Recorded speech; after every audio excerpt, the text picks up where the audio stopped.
Despite Newcastle having only won 3 out of their last 15 league games and Manchester United dominating the possession, for long periods Newcastle controlled where the match was played and how United attacked them. To see how the game panned out tactically, let's go to the whiteboard. Newcastle's high press made it difficult for United to play through Newcastle's lines in central areas.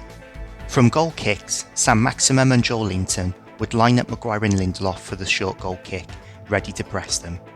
Once the short goal kick was taken, United centre-backs got pressed in the box. Almiron would sit in between Fred and Matic, ready to press whichever one got the ball.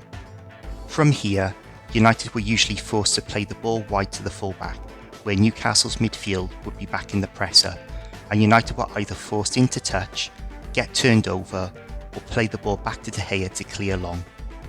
Going to screenshots of the game, Sam Maximum and Joel Linton have Lindelof and Maguire lined up, with Almiron in between Fred and Matic to cover any pass into them. With the ball played to Maguire, Joel Linton engages Maguire, who plays the ball onto Matic, who is then pressed by Almiron. This forces Matic to play the ball out wide to Shaw, who is dispossessed. Going to another scenario, when United were able to beat the high press, as Matic has done here, by squeezing a pass through to Fernandes, he is dispossessed by Newcastle's mid-press. All in all, United struggled to handle Newcastle's high press, and surprisingly, they were able to sustain it for large parts of the game.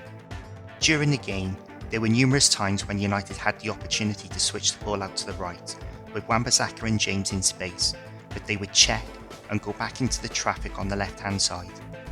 Going to a screenshot of the game, Lindelof is on the ball with the switch to the right on, with Wan-Bissaka and James in space.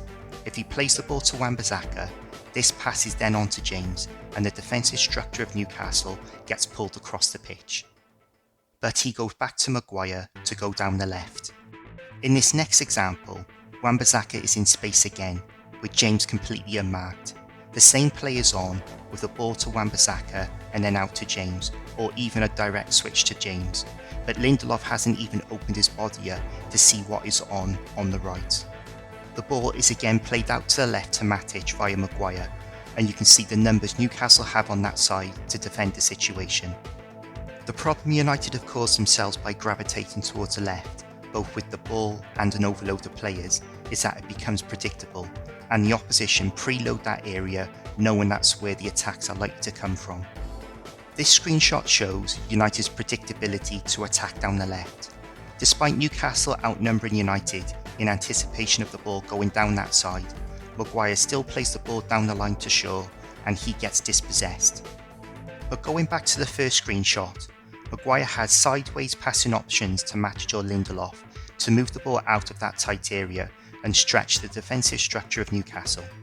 This clueless, predetermined plan to go down the left, regardless of the options available, baffles me. And to top it off, in this screenshot, there are 5 United players on top of each other on the left-hand side.